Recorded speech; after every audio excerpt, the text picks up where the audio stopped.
මේ ලෝකේ බඹසර රකින්නවුන් අතර අග්‍ර වූ බඹසර රැක්කේ කවුද?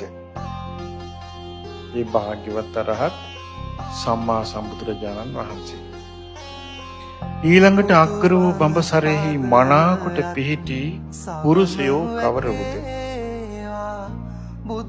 භාග්‍යතුන් වහන්සේගේ අග්‍ර ශ්‍රාවකයන් වහන්සේලා, මහා ශ්‍රාවකයන් වහන්සේලා, රහතන් වහන්සේලා.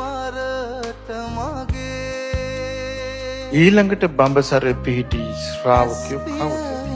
අනාගාමීන් වහන්සේලා, සකදාගාමීන් වහන්සේලා, සෝතාපන්න දෙමෙන් වහන්සේලා.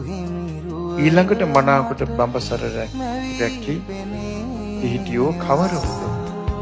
භාග්‍යවතුන් වහන්සේ කෙරෙහි පහන් සිතින් පැවිදි උපසම්පදාව ලැබූ සංගරුවන. ඒ වගේම භාග්‍යවතුන් වහන්සේගේ ශ්‍රාවිකා භික්ෂුණී සංඝයා. ඊළඟට අතීතයේ ඉඳලා තියෙනවා බඹසර රැකපු ගිහි උපාසක පිරිස. බඹසර රැකපු ගිහි උපාසකට අතීතයේ කියපු නමක් තමයි මහා උපාසක.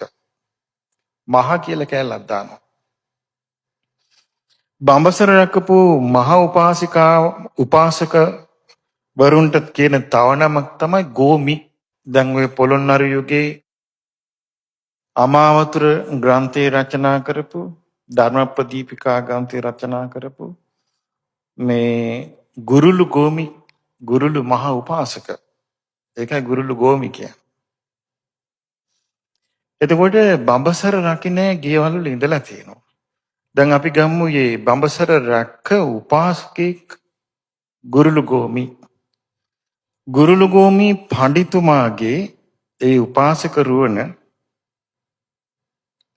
ලියු අමාවතුර පොත කියවද්දී, එතුමා ලියු ධර්ම ප්‍රදීපිකාව කියවද්දී පැවිදි අපටත් පුදුම සහගතයි.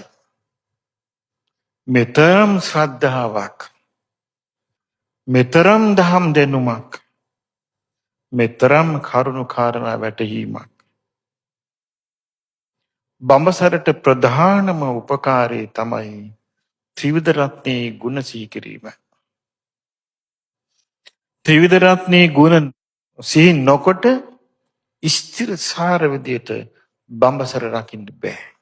ත්‍රිවිධ රත්නයේ ගුණ සිහි නොකොට බඹසර රකින්න අය ඉන්නවා. හැබැයි යම් යම් දෙයින් ඒක කිලුටු වෙනවා. අපි ගත්තොත් සමහර බඹසර රකින්නවා ඊළඟ ආත්මේ කාමිපතක්. එතකොට තෘෂ්ණාවෙන් කිලුටු වෙනවා. තෘෂ්ණාවට දාස වෙනවා. සමහර බඹසර රකින්නවා දෙවියන්ගේ ප්‍රසාදේ පතා දෘෂ්ටියෙන් කිලුටු වෙනවා. දෘෂ්ටියකට දාස වෙනවා. සමහර බඹසර රකින්නවා ආර්ථයක් නොදැන. එතකොටත් කිලුටු වෙනවා. ඒ නිසා මේ බොළඳ විදියට බඹසර රකින්න බෑ. එතකොට බඹසර රකින්නවා නම් දැන් එක දුවක් මට මතකයි මගෙන් ඇවිත් බැනුම් එහෙම දවසක් මගෙන් ඔය වගේ එකක් පඬිත ප්‍රශ්නයක් අහලා තේරෙන්නේ නැති එකක්. ඒ දුව මට කිව්වා යා පැවිදි වෙන්න ආසයි, පැවිදි වෙන්න දෙන්නේ නැහැ. ඉතින් යා බෝයි ෆ්‍රෙන්ඩ් කෙනෙක් එක්ක යාළු වුණා. දෙන්න බැඳලා බඹසර රකින්න හදන්නේ. ඔබ වහන්සේගේ අදහස මොකක්ද? මම කිව්වා මගේ අදහස ඉමසර ලැජ්ජ නැතුව ළමයට කියලා ඇහුවා. එච්චරයි මන් දීපු උත්තරේ. එන්නේ පැයක ඊට පස්සේ ওই જાති බාල ප්‍රශ්න අහගෙන. ඉතින් ඒ නිසා බඹසර රැකීමේදී බඹසර රැකී උතුමන් බඹසරේ පිහිටන දහම බඹසරට ගොඩාක් උපකාර වෙන්නේ සම්මාදිට්ඨිය. සම්මාදිට්ඨිය උපකාර වෙනවා සම්‍යක් සංකල්පයට. සම්‍යක් සංකල්පය තුල තියෙනවා නෙක්ඛම්ම සංකල්පය. බඹසරට නෙක්ඛම්ම සංකල්පය උපකාර වෙනවා. ඊළඟට උපකාර වෙනවා සම්මා කම්මන්ත. සම්මා කම්මන්ති තමයි ශික්ෂාපදේ සමාදන් වෙන්නේ. ඒ සියල්ල තියෙන්නේ සම්මා දිට්ඨිය. ඒ නිසා යහපත් දැක්මක් ධර්මයේ තුලින් ඇති කරගත්තු කෙනෙකුට බඹසර රකීමට වාසනාව ලැබෙන්න පුළුවන්. හැබැයි ඒක තනිකරම තියෙන්නේ තමන් සංසාරේ රැස් කරපු පින මතයි. කොච්චර ආශා කළත් බඹසර රක ගන්න බැරුව හඬා වැළපි ඉන්න අය කොතිකුත් ඉන්නවා. තමන් රැස් කරපු පින මත තමයි ඒ ඔක්කොම තියෙන්නේ.